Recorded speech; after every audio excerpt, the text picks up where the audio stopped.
जैसा कि आपको मालूम होगा, हमारे अर्थ को इंटरनेशनल स्पेस स्टेशन ऑर्बिट करता है, जहां पर कई सारे एस्ट्रोनॉट भी मौजूद हैं। अब यहां पर उनकी रीसप्लाई के लिए स्पेस एक्स का ड्रैगन कार्गो स्पेसक्राफ्ट यूज़ किया जाता है। अब यहीं पर नासा और स्पेस एक्स का एक $7 बिलियन का कॉन्ट्रैक्ट साइन हुआ है, जहां पर स्पेस एक्स मदद करेगा उनके एक दूसरे प्रोजेक्ट के लिए, जिसमें वो मून को ऑर्बिट करेंगे। और ये मून ऑर्बिटिंग स्टेशन मिशन होगा, जिसको लूनर गेटवे स्टेशन के नाम से भी जाना जाता है, जिसमें उनके 4 क्रू मेंबर होंगे। और यहीं पर जो रीसप्लाई का काम होगा वो स्पेस एक्स ही करेगा, लेकिन यहाँ पर ड्रैगन स्पेसक्राफ्ट को यूज़ नहीं किया जाएगा, बल्कि उससे भी बड़े रीसप्लाई स्पेसक्राफ्ट का यूज किया जाएगा, जो है ड्रैगन एक्सल रीसप्लाई स्पेसक्राफ्ट, जो कि मून को ऑर्बिट कर रहे स्पेस स्टेशन की रीसप्लाई किया करेगा। और यहां पर ये अपने सबसे बड़े रॉकेटों में से एक फैल्कन हेवी को यूज किया करेगा इस रीसप्लाई के लिए। कहा जा रहा है कि ये मिशन आने वाले 10 सालों के बीच में हो सकता है। वैसे तो 2024 का बताया जा रहा था, लेकिन कोरोना वायरस के कहर की वजह से, जिसको हम चाइनीज वायरस भी कह सकते हैं, तो उसके चक्कर में ये मिशन शायद और डिले हो सकता है। क्योंकि जैसे कि आपको मालूम होगा, इकोनॉमी हिल जाती है अच्छी तरीके से जब इस तरीके के पेंडेमिक आते हैं, और आपको हालात पता ही होंगे यूएसए के कि किस तरीके से चल रहे हैं। अगर वो इससे निकल गए तो ये आने वाले कुछ ही सालों में देखने को मिल सकता है, जो कि 2024 या 25 बताया जा रहा था। और यहाँ पर अगर हम बात कर रहे हैं स्पेस स्टेशन की, चाहे वो मून पर ऑर्बिट करने वाला हो या अर्थ पर ऑर्बिट करने वाला हो, तो यहाँ पर आपको एक बात जाननी चाहिए कि वहाँ पर भी तो एस्ट्रोनॉट रहते हैं, वो भी तो कई सालों से सेल्फ क्वारंटीन कर ही रहे हैं। तो उनसे काफ़ी कुछ सीखने को मिल जाता है कि वो इस सिचुएशन को किस तरीके से हैंडल करते हैं। वो कम्युनिकेट करते रहते हैं, चाहे वो अर्थ पे लोगों से कम्युनिकेट करें या फिर दूसरे एस्ट्रोनॉट से कम्युनिकेट करें, वो कम्युनिकेट करते रहते हैं। और हम भी कर सकते हैं व्हाट्सएप के ऊपर, और इसी के साथ साथ अपनी फैमिली मेंबर के साथ में, इसी के साथ साथ खुद की सेल्फ केयर करते हैं। क्योंकि आप जितने देर एक ही जगह पर रहते हो, आपकी मसल्स वीक होनी चालू हो जाती है, तो थोड़ी बहुत एक्सरसाइज भी कर लेनी चाहिए, ताकि आपकी मसल्स वीक ना हो, स्ट्रेंथ बनी रहे उनकी। जिस तरीके से आप मान लो कहीं जॉगिंग करने जाते थे, कहीं पर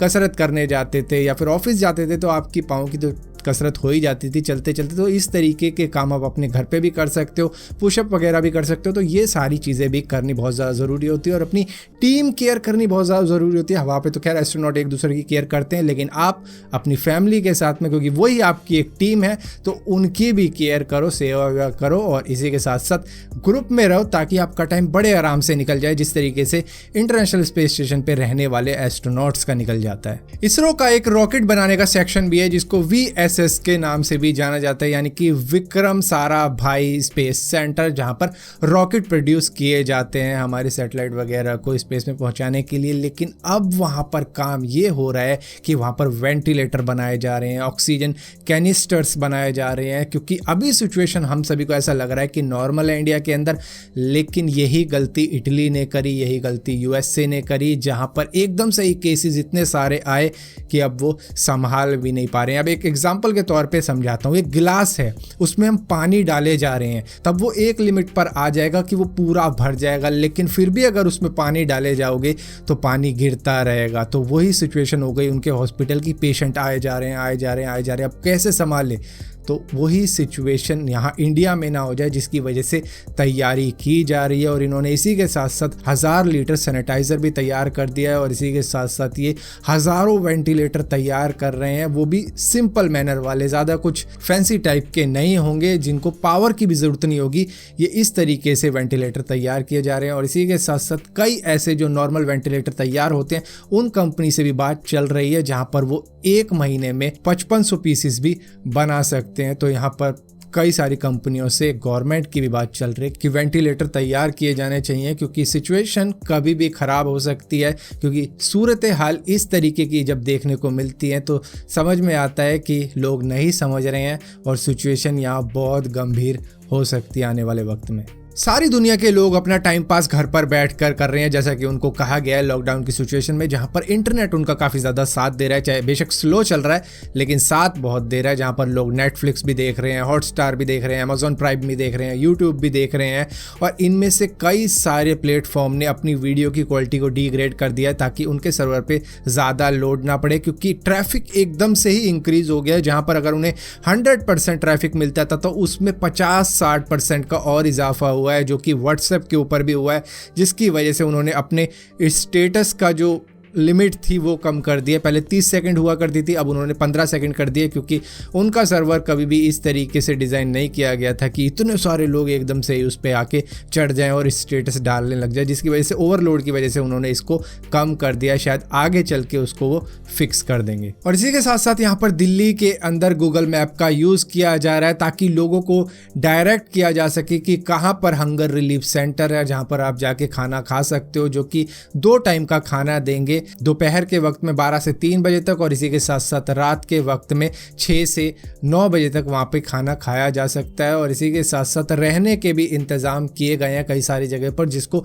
गूगल मैप के ज़रिए देखा जा सकता है। लेकिन कई लोग सोचेंगे कि वो लोग जो कि बहुत ही ज़्यादा गरीब हैं, जो कि इन जगहों पर जाएंगे खाना खाने के लिए, उनके पास तो मोबाइल भी नहीं होगा, तो उनको इस सुविधा का इस्तेमाल कैसे मिलेगा। तो यहाँ पर कई सारे पुलिस वाले, गवर्नमेंट ऑफिशियल मदद करेंगे उनको ये जगह दिखाने में कि कहाँ पर आपके हंगर रिलीफ सेंटर है और कहाँ पर जाके आप सो सकते हो। अब यहीं पर गूगल मैप की हेल्प सिर्फ दिल्ली के अंदर ही नहीं बल्कि पूरे यूएस के अंदर ली जा रही है, जहाँ पर अब मोबाइल ट्रैकिंग की जा रही है लोगों की कि कहीं पर कोई ग्रुप बना के तो नहीं बैठ के बातें कर रहे हैं, क्योंकि ये बीमारी आपको जैसे कि मालूम होगा कि ह्यूमन टू ह्यूमन ट्रांसमिट हो रही है, जिसकी वजह से अब वो और भी ज़्यादा सख्त कार्रवाई कर रहे हैं, जिसकी वजह से अब वो मोबाइल ट्रैकिंग के जरिए ये देखेंगे कि कितने लोग एक साथ बैठे हुए हैं, क्या वो अपने घर पर हैं या बाहर रोड पर हैं। तो इस तरीके से भी अब वहां पर कार्रवाई की जाएगी ताकि ये मामले और ज्यादा ना फैले। और यहीं पर एक तमिलनाडु बेस एक ह्यूमनॉइड रोबोट कंपनी है जिन्होंने एक रोबोट बनाया था 2019 में, जिसको जफी के नाम से जाना जाता था। अब ये रोबोट हॉस्पिटल के अंदर यूज होंगे। दरअसल उन्होंने डोनेट कर दिए कई सारे रोबोट अपने लोकल गवर्नमेंट हॉस्पिटल्स को, ताकि कोरोना वायरस के जो पेशेंट है जिसको क्वारंटीन में रखा गया, उनको फूड की डिलीवरी, मेडिसिन की डिलीवरी ये सारे रोबोट ही करेंगे, ताकि ये जो मेडिकल वर्कर हैं, स्टाफ डायरेक्ट कांटेक्ट में ना आए जो पेशेंट क्वारंटीन में रखे गए हैं और उनसे इन्फेक्शन इनको ना फैल जाए, जिसकी वजह से अब रोबोट ही वहां पर डोनेट कर दिए गए हैं ताकि रोबोट का ही यूज किया जा सके। और यहीं पर MIT के इंजीनियर्स ने अपना डिजाइन ही शेयर कर दिया है वेंटिलेटर का, जिसको सिर्फ $100 यानी कि करीबन 7,000 में बनाया जा सकता है, जिसका नाम इवेंट रखा गया है और इसको हर कंट्री के लिए फ्री में ही शेयर कर दिया गया है कि बनाओ और अपने पेशेंट्स की जान बचाओ। और यहीं पर चाइना के सबसे अमीर आदमियों में से एक जैक मा ने करीबन 17 लाख मास्क डोनेट किए और इसी के साथ साथ 1,65,000 टेस्ट किट डोनेट करी और मेडिकल गियर्स डोनेट करे हैं इंडिया और 6 और कंट्रियों को, जहां पर इंडिया के अंदर दिल्ली में पहला बैच पहुंचा है मेडिकल सप्लाईज का। और अगर हम बात करते हैं कोरोना वायरस की वैक्सीनेशन की, तो यहाँ पर ऑक्सफोर्ड यूनिवर्सिटी रिक्रूट कर रहे हैं वॉलंटियर को, क्योंकि उन्होंने एक वैक्सीनेशन तैयार की है जिसका ट्रायल वो उस पर करेंगे, लेकिन उसकी उम्र होनी चाहिए करीबन 18 से 55 साल, तब जाके ट्रायल शुरू होंगे। और इन्होंने एक ट्वीट किया था कि जहाँ पर लोग जाके अप्लाई कर सकते हैं। तो यहाँ पर ये काम तो चल रहा है, लेकिन अगर लॉसेस की बात की जाए तो यहाँ पर रेलवे को इंडिया के अंदर करीबन 1700 करोड़ का लॉस उठाना पड़ रहा है कोरोना वायरस के चलते, क्योंकि बिल्कुल चल नहीं रही है, बिल्कुल ठप पड़ी है। और इसी के साथ साथ 15,000 करोड़ का लॉस मोबाइल इंडस्ट्री को उठाना पड़ रहा है इंडिया के अंदर। फिलहाल के लिए दोस्तों इस वीडियो के अंदर इतनी ही अपडेट्स थी। और अगर अपडेट्स की बात की जाए तो ज़्यादातर टेक्नोलॉजी की, इनोवेशंस की अपडेट सिर्फ कोविड-19 से ही रिलेटेड मिल रही हैं आजकल, क्योंकि हर जगह, चाहे आप कार इंडस्ट्री की बात करो, वो क्या बना रहे हैं, वो हॉस्पिटल तैयार कर रहे हैं, वो वेंटिलेटर तैयार कर रहे हैं। स्पेस की बात करोगे वो भी यही काम कर रहे हैं। बस किसी तरीके से ह्यूमैनिटी बचाने के लिए सभी अपने हाथ आगे बढ़ा रहे हैं कि हम क्या कर सकते हैं इस पेंडेमिक को रोकने के लिए, स्लो डाउन करने के लिए। तो सारी अपडेट अब इसी तरीके की मिल रही है और मैं भी हैरान हूँ कि टेक के पेजों पे भी अब सिर्फ कोरोना वायरस की बातें चलती हैं। तो फिलहाल के लिए इस वीडियो के अंदर इतना ही था। और इसी तरीके की और अपडेट्स के लिए इस चैनल को सब्सक्राइब जरूर करना, और सब्सक्राइब किया है तो बेल का आइकॉन जरूर दबाना, वरना आपको मालूम भी नहीं चलेगा मैंने कोई वीडियो डाली भी है।